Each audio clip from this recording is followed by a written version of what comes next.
50 Famous Stories Retold by James Baldwin. The Story of King John and the Abbot. Part 1. The Three Questions. There was once a king of England whose name was John. He was a bad king, for he was harsh and cruel to his people, and so long as he could have his own way, he did not care what became of other folks. He was the worst king that England ever had.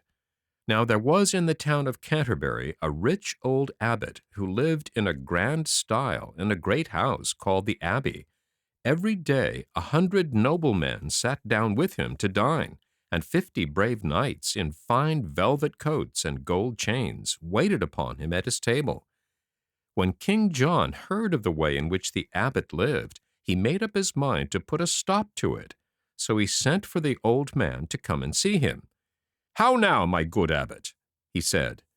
"I hear that you keep a far better house than I. How dare you do such a thing? Don't you know that no man in the land ought to live better than the king? And I tell you that no man shall." "O king," said the abbot, "I beg to say that I'm spending nothing but what is my own. I hope that you will not think ill of me for making things pleasant for my friends and the brave knights who are with me." "Think ill of you?" said the king. "How can I help but think ill of you? All that there is in this broad land is mine by right. And how do you dare to put me to shame by living in grander style than I? One would think that you were trying to be king in my place." "Oh, do not say so," said the abbot, "for I—" "Not another word," cried the king. "Your fault is plain, and unless you can answer me 3 questions, your head shall be cut off, and all your riches shall be mine." "I will try to answer them, O king," said the abbot. "Well then," said King John, "as I sit here with my crown of gold upon my head, you must tell me to within a day just how long I shall live. Secondly, you must tell me how soon I shall ride round the whole world. And lastly, you shall tell me what I think."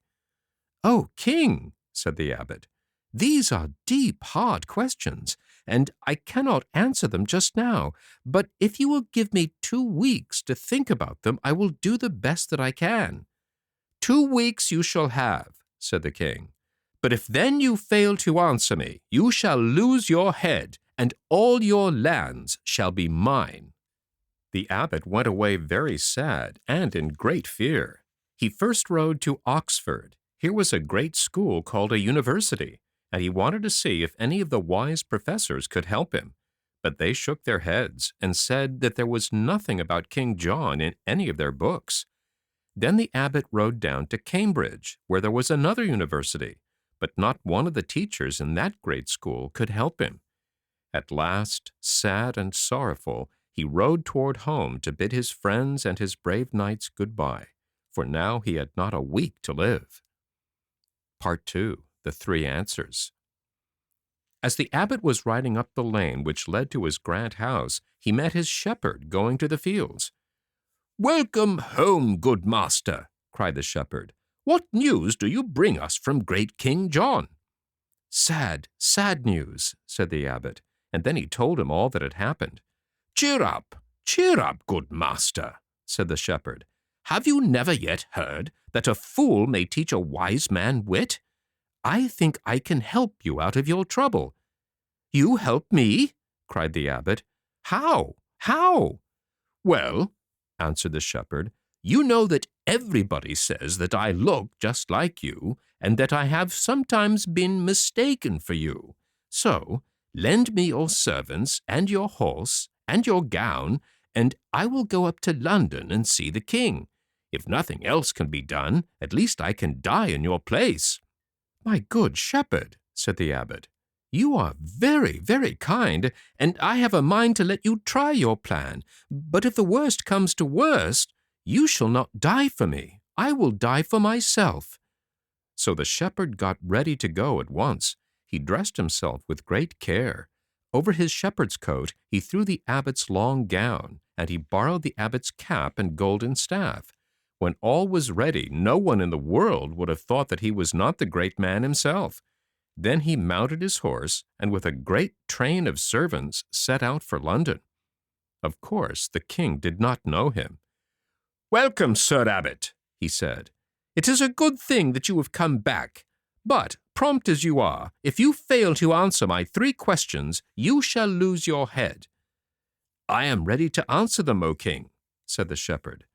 "Indeed, indeed," said the king, and he laughed to himself. "Well then, answer my first question. How long shall I live? Come, you must tell me to the very day." "You shall live," said the shepherd, "until the day that you die, and not 1 day longer.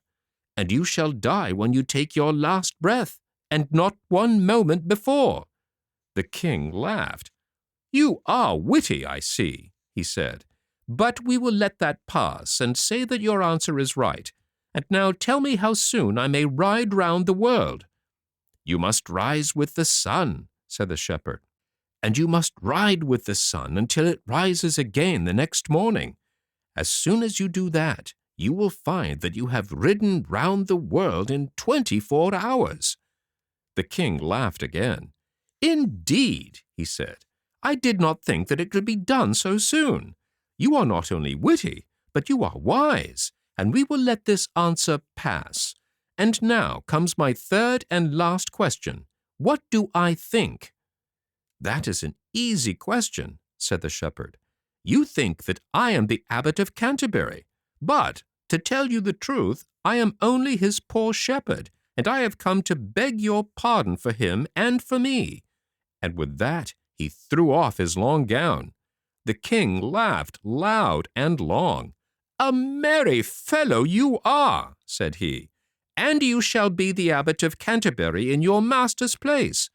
"O king, that cannot be," said the shepherd, "for I can neither read nor write." "Very well, then," said the king. "I will give you something else to pay you for this merry joke. I will give you 4 pieces of silver every week as long as you live, and when you get home, you may tell the old abbot that you have brought him a free pardon from King John." The end.